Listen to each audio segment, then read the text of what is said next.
I discovered in a cupboard here, just after I'd moved house, a box which my father had made full of my old Meccano set, which was in relatively poor condition apart from the gears, which never seemed to get damaged.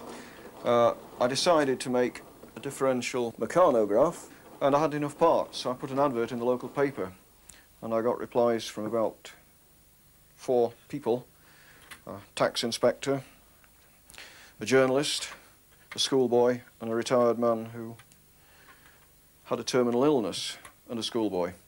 And those 5 people provided me with enough Meccano to build more than the differential mechanograph. I was able to start building the giant block setting crane, but I was still short of parts, so I had to scour the country going to the famous Meccano shop in Henley.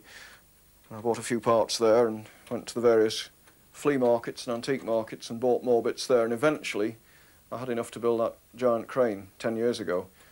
So it just grew from there. Then I joined the North West Meccano Guild and went all over north of England and central England exhibiting models with them. And I had a mini car full of grandfather clock, block setting crane, large steam engine, all wedged in. Believe it or not, they all go in a model in a mini estate. I think that things should be shared. It isn't any use hoarding. Part of the delight is reacting to people. That can be done at the traction engine rallies or at Naworth at the moment. You see, Naworth came along. But who would resist exhibiting in a 13th century tower of a castle with an incredible view, and people from all over the world coming round? So I chose that. I thought, well, I'll follow that lead.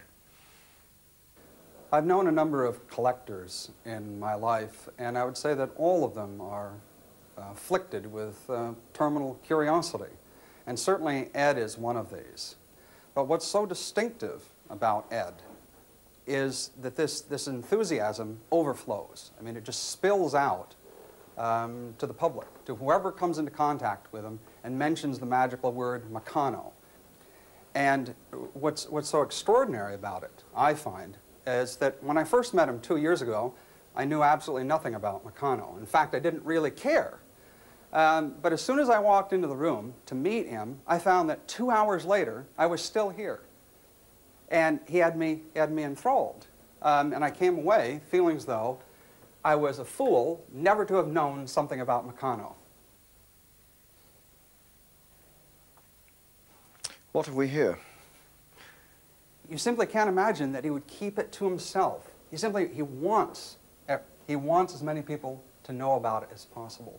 And for me, Ed is an extraordinary example of a person who can communicate that love for a subject. What I've got here is a 7A accessory set, which built a number 7 up to a number 8. These remarkable colours, the blue with cross-hatched gold print on it, and the gold architraves, that's an architrave, and girders. And there's the manual with the famous illustration of Princess Elizabeth on the back at £5.50, I think. Driver Clark says it's fine. Oh, here we have a post-war, about 1955. Bit of a jumble, I'm afraid, but it has been used, even though it's in fine condition. That's a number 6 set. The average household probably built up to a number 5 or number 6, and really couldn't afford to go beyond that. Here we have a number 8 in the Triang period in black, yellow and zinc. As you see, the child who had this hasn't got to the bottom layer. You see, the parts are original and in their original positions. They've hardly been used. Quite a good find, that was. This is a very early set. This goes back to 1914, and it's a number 2. It has been used, but it's in really good condition. And there are the very unusual first ship's funnels. So you're looking at a very early box of Meccano there, probably only 6 years after it was given the name, in 1907. They think Mr. Jones coined the rather Esperanto-like name. Yes, there it is. Even earlier than the box that I've just shown you is this box. That's 80 years old, and here are some of the absolutely rare keys. That is the key with its tongue. Yeah, I think that shows the beast. What a piece. Meccano, that is. But the worm was one of the first pieces to have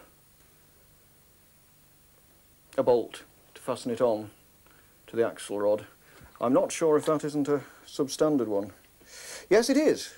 Yes, it really is one. See, it's the non-standard screw thread. Oh, I didn't know that. Right. I've read about it. I didn't know I'd got one. All the Meccano I bought from hundreds of different people came in different wooden boxes. This is one my father made for me in the early 1950s, and I think he did a jolly good job. It's not got the original parts that I had in it now, but that was my Meccano set, and its discovery in this cupboard here is what started me off again. It's a powerful urge is collecting. It obviously fulfills a desire of completion, or of at least taxonomy, even if you can't go to completion. Any collection that's any good, people think you've got to go to completion, you haven't. You'll just drive yourself batty by going to completion. If you've got something intermediate that you can be satisfied with, refer to, that's fine. The desperation really is at the beginning when you see the whole field to collect, and you're starting and you don't know what you're in for, but you want what other people have. If I'd have pushed myself hard 21 years ago, I would have been on a museum course at Leicester University. I'm sure I would have been successfully accepted on the course, but I chose to remain in my job, which of course was producing much more money.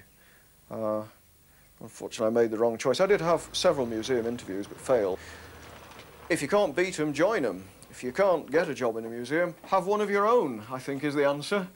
Well, it's not in the ideal place, but it's an old telephone exchange, the one that linked the lines with the Isle of Man from Egremont. You know you could get a cheap local call in those days from Egremont to the Isle of Man.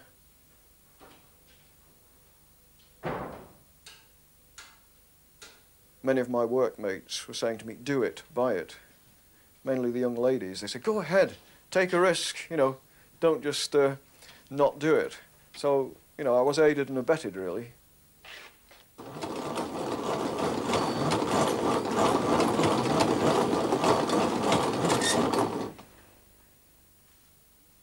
Last thing you think about in a museum is what you actually put in it. What the hell does it matter what you put in a museum? It's the museum itself that matters, the fact that you have one. I could make Meccano models all day, but far more complicated would be the setting up. There are an excellent series of museum leaflets. How to set up a museum is one of them. I mean, if you read that article, it'll put you off completely, ever having a museum or even a business. So I'm not going to read it. But the only advice I will take is to get a good accountant who is younger than myself, therefore who will outlive me.